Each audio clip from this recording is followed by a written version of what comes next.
Welcome to our first podcast titled Champions of Hope and Leadership. I am Ben Kirby, Superintendent of Lake Orion Community Schools. The inspiration for this podcast comes from the amazing people that have shaped me, inspired me, and given me hope as I have navigated my career as an educator. And more importantly, the people who I have witnessed be champions of hope and leadership for the tens of thousands of students and adults that I have crossed paths with through my life. Today on our first episode, we are privileged to have a guest that is a tremendous champion of hope for many, not only in our school district, but across our county and state.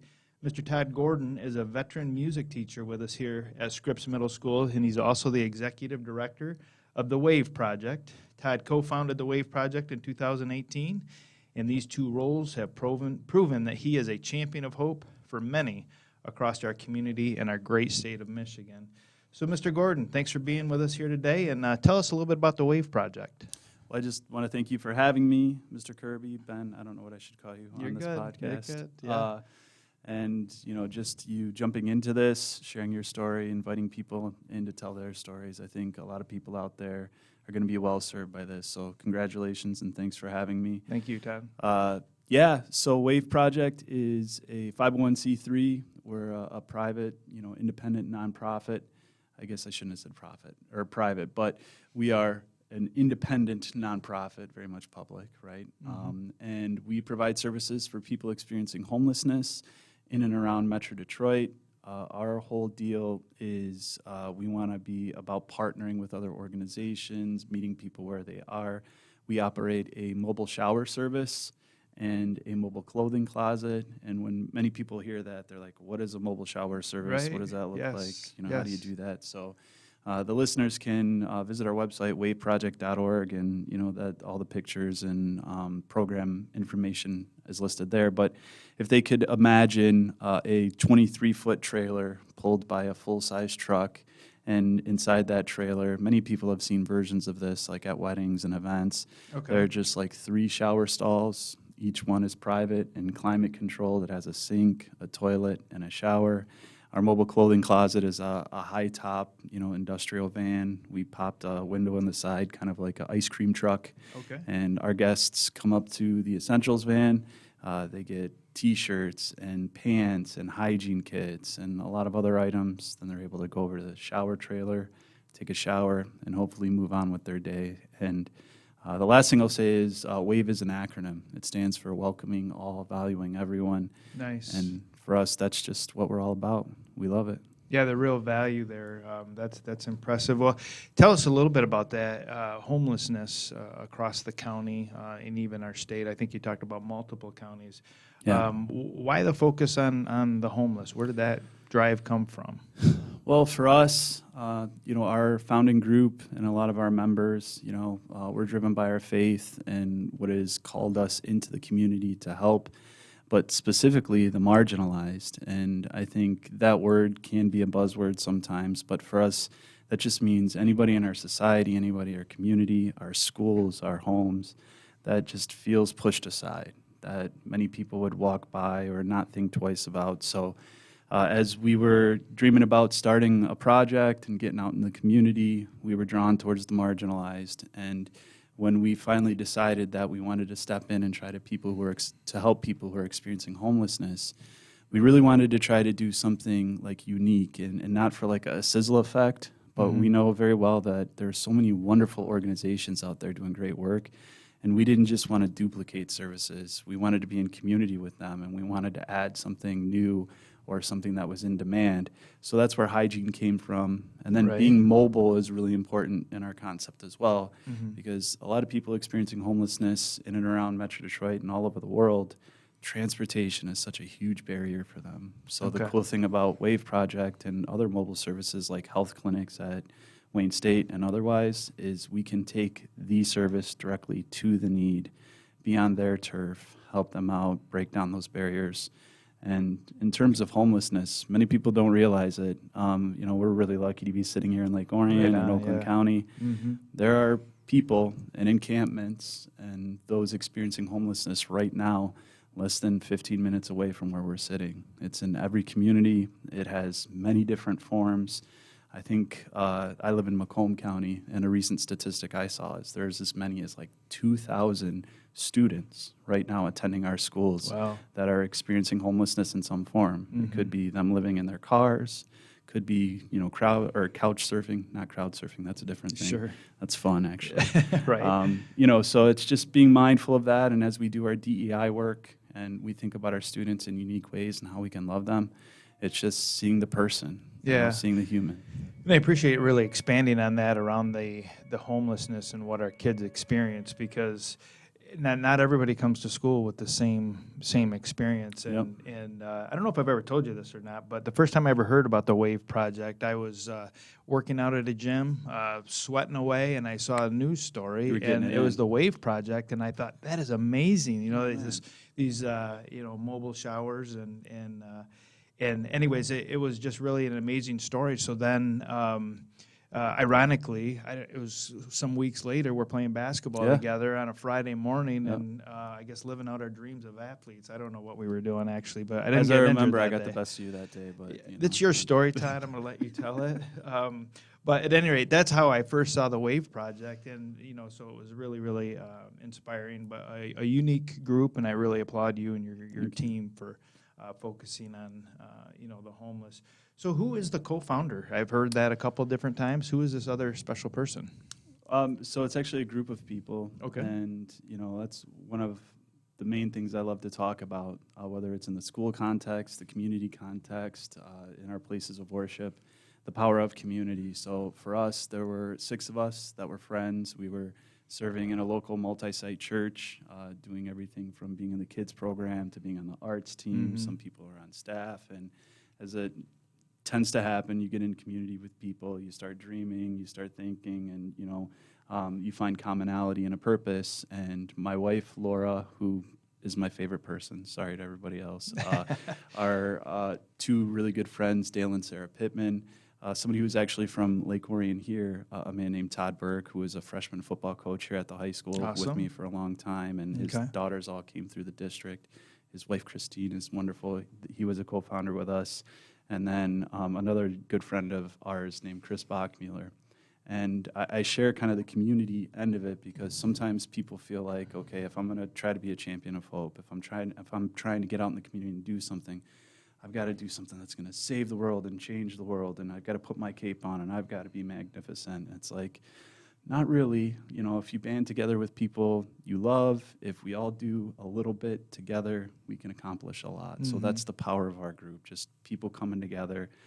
A lot of us have full-time jobs and are stay-at-home moms, but we can band together and do some good stuff together. Yeah. Well, and, listen, I've had a lot of opportunities to meet a lot of people, and one of the things that sets people apart is when they really do have a purpose. And I applaud you and your team for your purpose and your drive. It's really awesome, making a difference, and, like we've talked about, being a champion of hope. So how do you pull off this project, and how often? Like, what does it look like? I know you talked about the mobility of it. I think that's great. I mean, do you do it on Saturdays? Do you do it on Wednesdays? Do you do it at the same spot every week, month? How does that work? It's a great question. First of all, we are entirely unique. We are grassroots in its truest sense. As the executive director, as you know, I'm working all day, working hard, doing well. And doing a great job. And so we have sort of, an organizational structure in which during the week we have 4 part-time employees that operate both our shower service and our essentials van Tuesday, Wednesday, and Thursday during essentially business hours. Okay. When we first started, that wasn't the case. It was just the core group of people I had discussed, and myself and some other volunteers just getting together on Saturdays and evenings when we could. So that enables us to partner with community organizations, with churches, with municipalities, and for instance, the Detroit Police Department on the west side of Detroit, and build out a consistent service program all across the 3 counties. Awesome. And on Saturdays and sometimes on evenings and weekends, we have this amazing, like truly awesome volunteer force that, they work all week, they have a family, but they might donate their time one time a month on a Saturday and drive the trailer for us and coordinate volunteers. So it's this really cool sort of hybrid approach. And for us, our principles are pretty simple. We want to make sure we can partner with service organizations that are on a bus route. Okay. So we want to make sure if we're not exactly close by where our guests are, that they can maybe take a bus to get to where they need to be. We like to also try our very best to partner with organizations that can provide additional services, kind of like a Care Village initiative. Okay, yep. So a good example of that is Team Wellness Center, one of our partners on the east side. They provide mental health supports and substance abuse supports. We pull up in their parking lot and we can, service their guests, and the guests can be in one spot and get that. Okay. And then lastly, consistency is important. A lot of our guests and people on the streets aren't necessarily as connected as most of us are. Of course. So we like to say, hey, we're going to show up on Saturdays. We're going to be here every single week, or Wednesdays or Tuesdays. We like to build that trust and that relationship. And over time, we try to prove to them that we're going to be here for you. And on the back end, that allows them to know that on Thursday at 12:30, they can come see us, get clean, get some clothes, be in community, and hopefully get a better step towards their day. Awesome. So as we wrap up, this hat that you wear is the co-founder of the WAVE Project. How can our listeners get involved and help? What's the best way? Well, first, I want to thank you and Lake Orion Community Schools, all of our elementary schools, middle schools, the high school, even, other programs coming out of Martin Luther King Day. You all supported us so well with some in-kind donations and even, other donations, and just have been so kind to us. So thank you to all the Dragons across the district and community that helped. But yeah, if anybody's feeling inspired by what they heard, you can go to waveproject.org. We work hard to try to make it pretty accessible, but a couple of main ways that they can help is we are a grassroots nonprofit. If you can find a way to donate to support our programs, that really does mean everything to us. You can donate financially, or we have a wish list of items that you can know we need. Great. We are currently taking donations of used jeans and coats. And again, right on our site, if you click on donate, that'll be right there, and we have all the information on how to do that. And then lastly, again, you don't need to commit 7 days of your week. But if you want to get out and meet some good people and try to help out, you can go to our site and click on volunteer. We have volunteer opportunities during the week, during the weekend, across all 3 counties. We also have internships available and a lot of other stuff. So thank you for letting us share that. Yeah, absolutely. So let's go to your other hat. Yeah. I don't want to say the more important hat, because it's not, but it is a hat that is important to me. As an educator, you cross paths with hundreds of our students each year. How do you see your role in the lives of these students? I'm so blessed that I can have a job that I truly am inspired and passionate about. I joke all the time on my best day, I play piano badly. Right. I'm really lucky, truly, not just because you're sitting here, because it happened before you joined the district, to be in Lake Orion and be welcomed as I have over the years. So I love my job and I'm passionate about my job.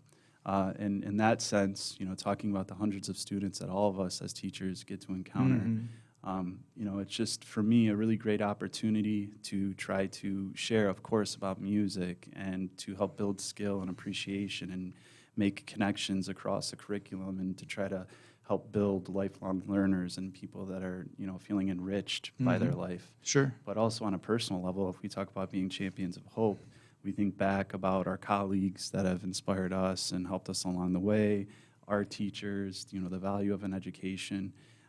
I try to show up, and I say to my wife all the time, she jokes that it's like my version of living the dream, but it's not. I just try to show up and do good work, and I've slid kind of into the veteran old guy mode, so tell some bad jokes, love on some kids, and make sure that they feel safe in my room and loved in my room, and, kind of take on the day that way. Yeah, well, good/great work is what you do, and we really appreciate you, Mr. Gordon.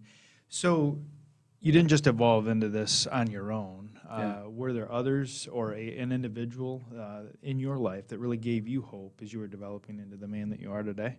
Yeah, and as a teacher, isn't it so much fun to kind of like sit and think back about all of the great teachers that you've had that have influenced you in direct and indirect ways? And sure is, yeah. honestly, all the not so great teachers that might have influenced you in direct and indirect ways, and learn from that. And So I grew up in Madison Heights. I went to the Lamphir District. Shout out to all the Rams out there if you're listening to this. All right.